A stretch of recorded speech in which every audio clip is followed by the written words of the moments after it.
we have been looking at coordinate transformations, and in the previous two lectures we have discussed about the rotational transformation and the homogeneous coordinate transformation. In this lecture today we are going to look at an application of this homogeneous transformation matrix to write out the kinematic relations for open chain robot manipulators. To give you an overview of what we are going to discuss in this lecture, first we are going to look at the homogeneous transformation matrix, and then we are going to apply the homogeneous transformation matrix to find out the kinematic relations for a planar open chain robot. We are going to look at two examples, RR and RP robot manipulators.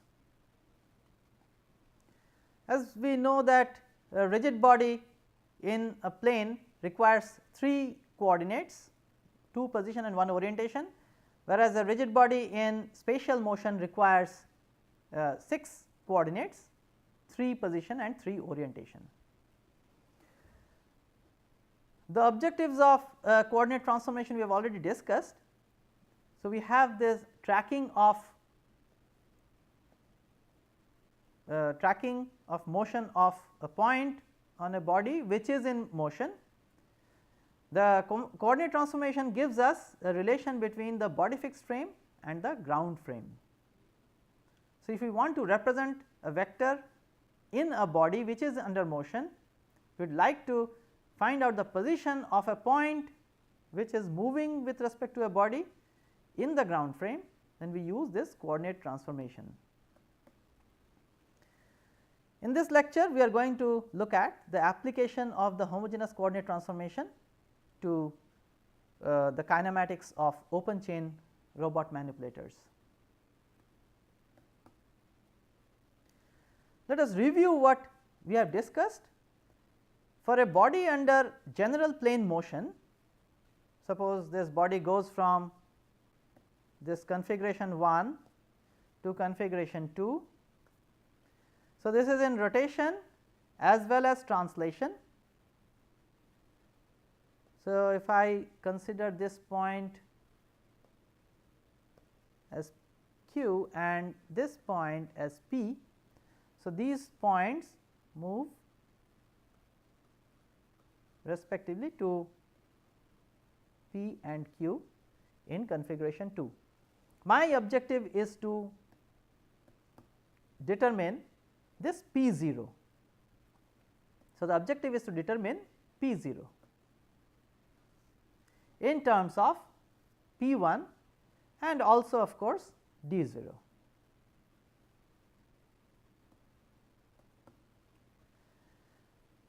We consider the body again with the fixed frame x 1 y 1. X 1 y 1 is the body fixed frame,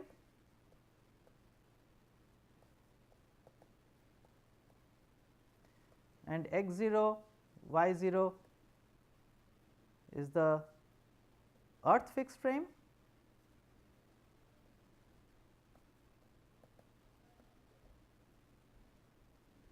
Now, as I rotate and move the body is in general motion. So, this is rotating as well as translating. The point P has moved here and Q has moved here.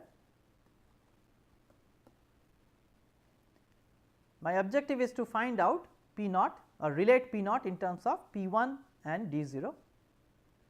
To do that, we had constructed the homogeneous transformation matrix. Now, why did we construct the homogeneous transformation matrix is that the reason is that here we have inhomogeneity in the relation between P 0 and P 1 because of this additional term D 0. We would like to have a multiplicative relation between P 1 and P 0. So, to do that, what we did was we extended the position vector space by this additional term we had this extra term 1 here and 1 here, and we represented the transformation through this matrix, which we call the homogeneous transformation matrix. So, this is a multiplicative factor between P1 and P0.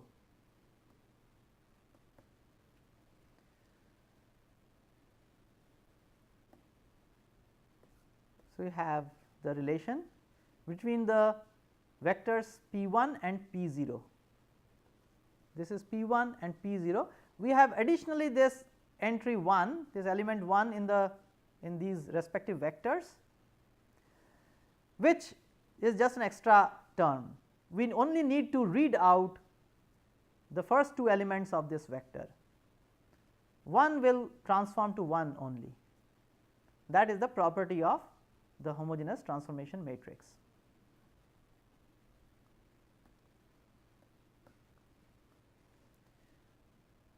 So, I have written out the homogeneous transformation matrix here. So, the inverse homogeneous transformation matrix was obtained by representing P1 in terms of P0 and again extending the position vector space by an additional term, additional element 1, and writing out the homogeneous transformation matrix in the inverted form. So, this is T120 inverse. So, we will write it as T120 inverse.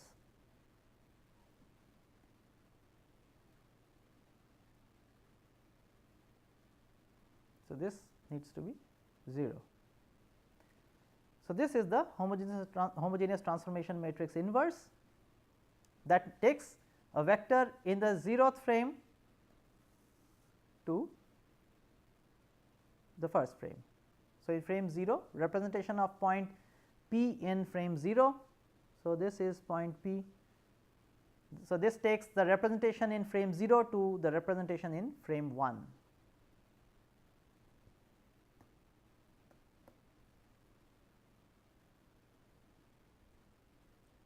So, here I have the representation, and the inverse homogeneous transformation matrix is a little more complicated, but straightforward to write.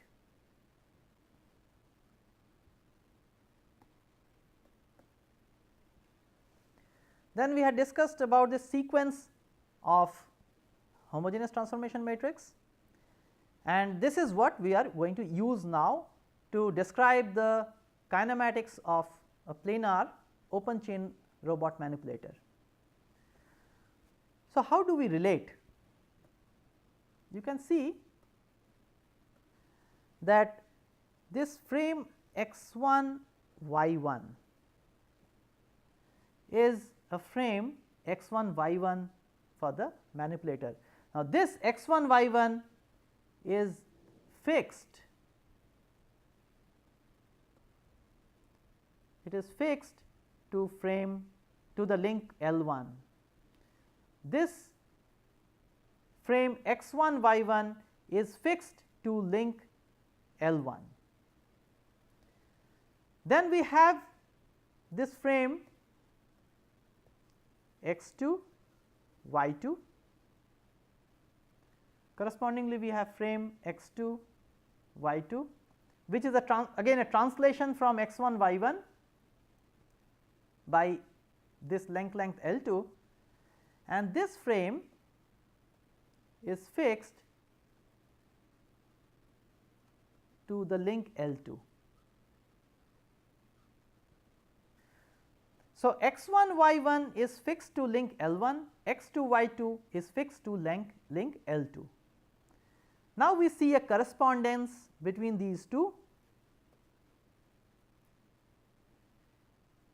If you imagine that the frame x1 y1 was obtained by a general motion of the frame starting from x0 y0,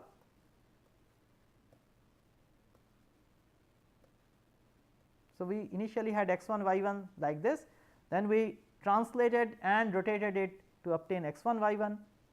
Similarly, we had a frame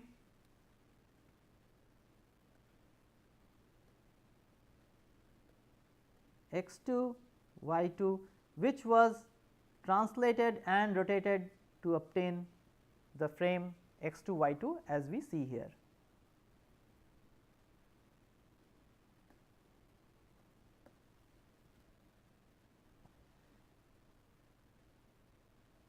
Now, we have written out the homogeneous transformation matrix previously. So, how do you construct the homogeneous transformation matrix? Let us look into that. Here I have already written out the homogeneous transformation matrix T from 1 to 0. Now, how is this constructed? You remember that T 1 to 0 has 4 blocks. One is R rotation from 1 to 0. Here we have 2 zeros. Here we had the vector d0 and finally 1. Now, this R1 to 0 is a rotation matrix from frame 1 to frame 0. This is frame 1 and this is frame 0 for the robot. Now, how do you represent R1 to 0? You represent x1 in x0 y0 as the first column and y1 in x0 y0 as the second column. Now, x1 in y0 x0 y0, here is this angle theta 1. So, the unit vector along x1 can be represented as cos theta 1 sin theta 1. A unit vector along y1 can be represented as minus sin theta 1 cos theta 1.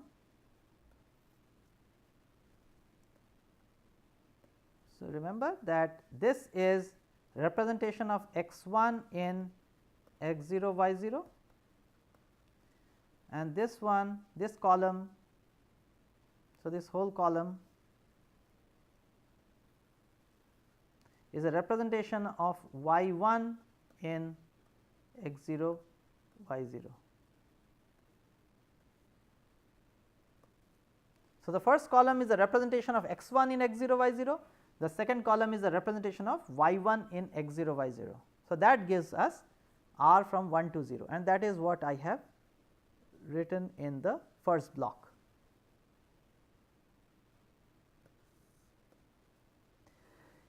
In the second block we have this d0. So, this is this vector d0 which is the translation of the origin of x1 y1 in x0 y0. So, it is the representation of translation of x1 y1 in x1 y1 in x0 y0. This is the translation. So, this must be the vector d0. So, what is this vector d0? It is nothing but L1 cosine theta 1 and L1 sin theta 1, as you can very easily see. The length is L1. So, L1 cosine theta 1 and L1 sin theta 1. So, that is d0 and these terms are 0 0 1. So, that constructs for me the homogeneous transformation matrix T from 1 to 0. Similar procedure we can follow for T 2 to 1. So, we have to represent R from 2 to 1. So, R from 2 to 1, the first column should be the representation of x2 in x1 y1. Now, if this angle is theta 2 and this is x1 direction. So, first column becomes cosine theta 2 sin theta 2, this is the representation of x2 in x1 y1. The second column is the representation of y2 in x1 y1 which is minus sin theta 2 cos theta 2. So, that is R 2 to 1 which goes in the first block. Now, this second block, this vector is nothing but the representation of d1. So, this is D1. So, D1 is the position vector of the origin of x2 y2 represented in x1 y1.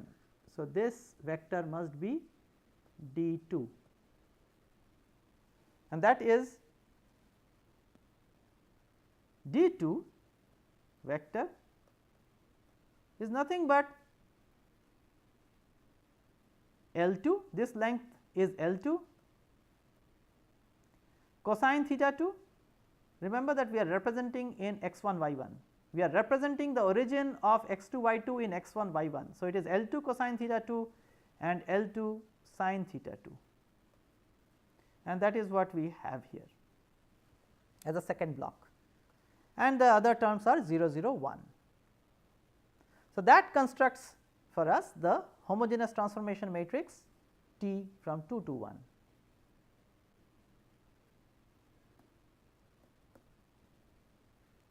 Now, we have these two homogeneous transformation matrices. So, therefore, the combined transformation from 2 to 0, the combined transformation from 2 to 0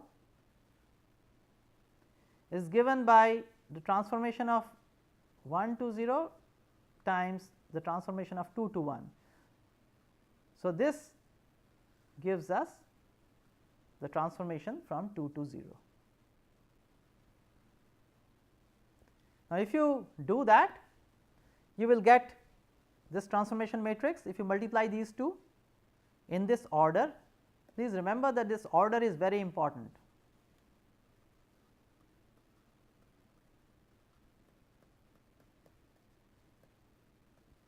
Order of multiplication of matrices.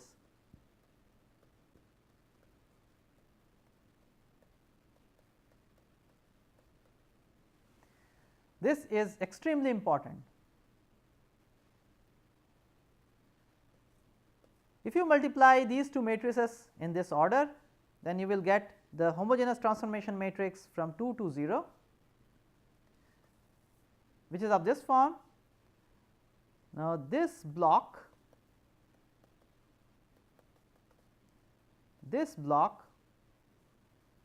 is nothing but the transformation from 2 to 0, the rotational transformation from 2 to 0, which you can check very easily. The second block, this vector is nothing but the vector from the origin of x0 y0 to the origin of x2 y2. This vector is the entry of the second block.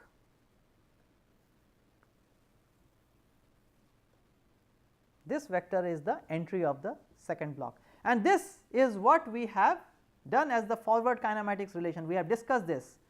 This relation is the forward kinematics relation for this 2R manipulator.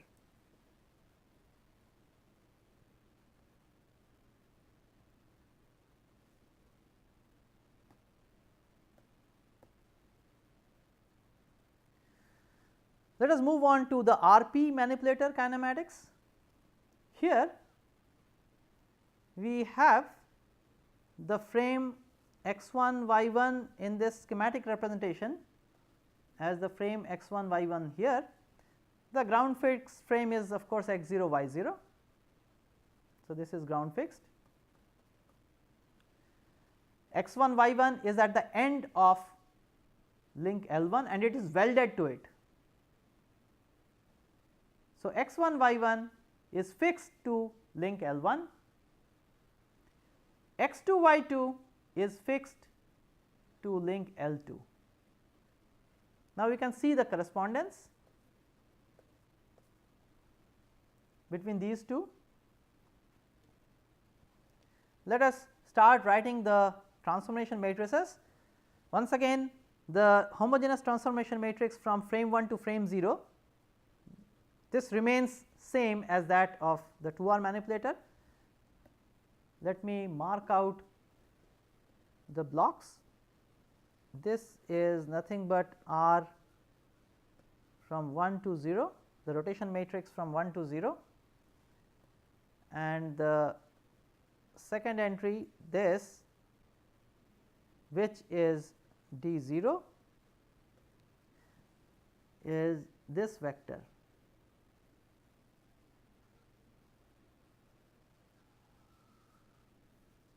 So, this vector is d 0.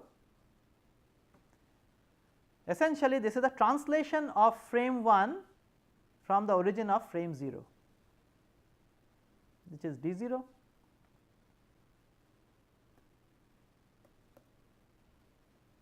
Similarly, you can write out T 2 to 1, the homogeneous transformation matrix from 2 to 1. This block is the rotation matrix from 2 to 1, and this column is nothing but d 1. Now, what is d 1? d 1 is this vector. This is d 1. Essentially, d 1 is the representation of the origin of frame 2 in x 1 y 1. Remember that d 1, so this is d 1 in the schematic. d 1 is the location of the origin of frame x 2 y 2, origin of the frame x 2 y 2 in x 1 y 1, that is d 1. d 1 therefore, is nothing but s times cosine of alpha. Now, if I look at this, this is s cosine of alpha, and the other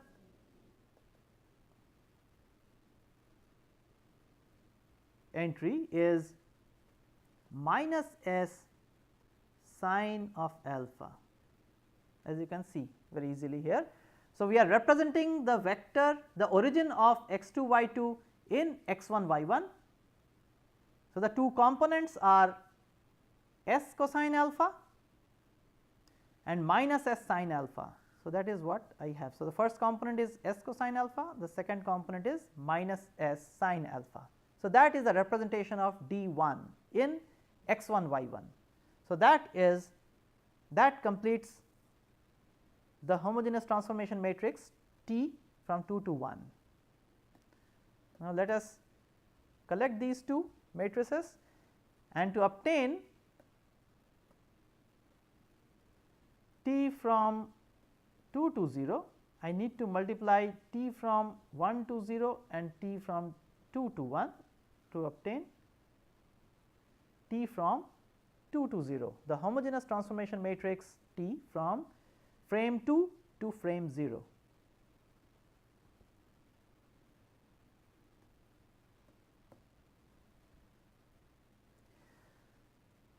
Now, if I carry out this product, if I multiply these two matrices, I obtain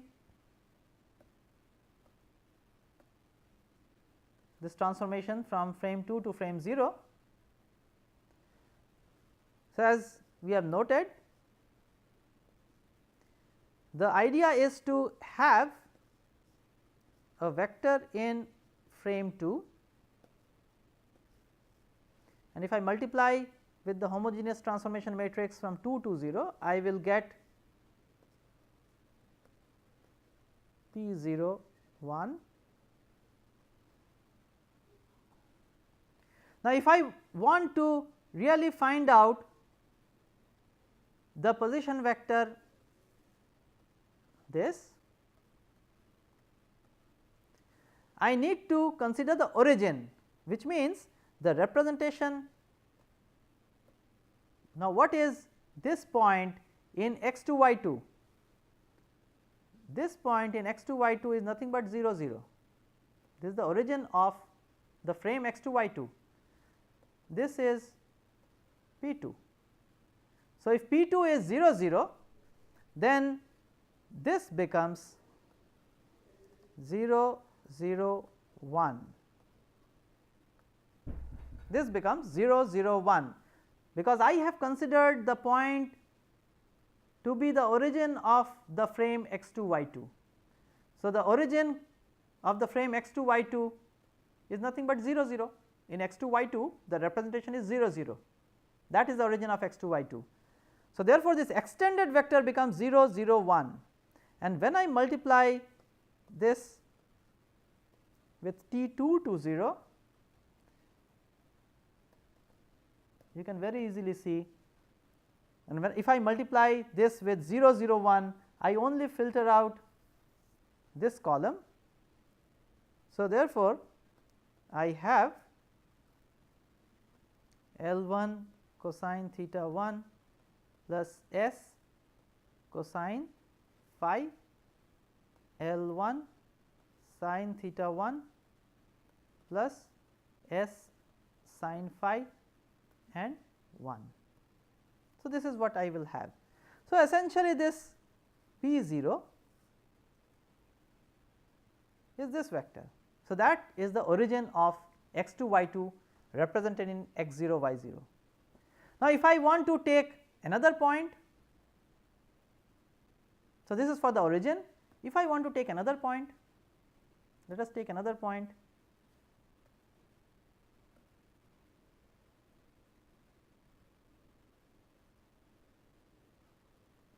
Let us take a point q along x 2. Now, the representation of this point is nothing but q 0. The x coordinate is q and the y coordinate is 0. Therefore, the extended vector P 2 becomes q 0 1. This is the extended vector. I have to now, if I want to find out P 0,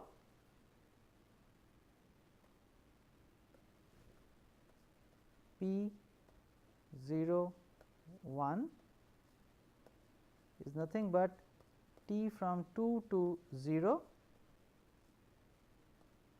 q 0 1, and if you do that,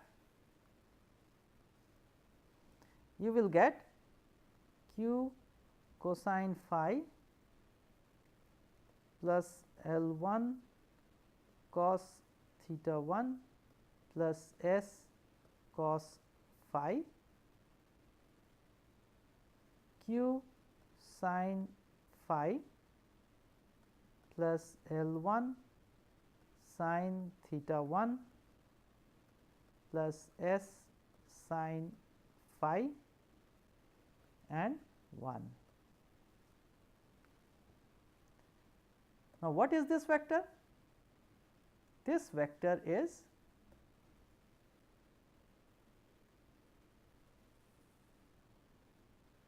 this vector. It is this vector that we have now obtained. So, this way I can represent any point in the x 2 y 2 frame. Now, this is of advantage, because when the manipulator moves, we will know the point that it has to grasp or reach in the local frame, in the end effector frame. So, if you know the point in the end effector frame, you exactly know the coordinates of that point in the ground frame. So, if the manipulator is holding something, some extended body, and if you want to find out the coordinates of this point, let us say in the ground reference frame or ground fixed frame, then you need to find out this vector in the local end effector frame and then pre-multiply it with the transformation, homogeneous transformation matrix T from 2 to 0, and you will get the representation of that point in the ground fixed frame. So, that is how we can very easily find out the coordinates in the ground fixed frame using the concept of homogeneous transformation matrix.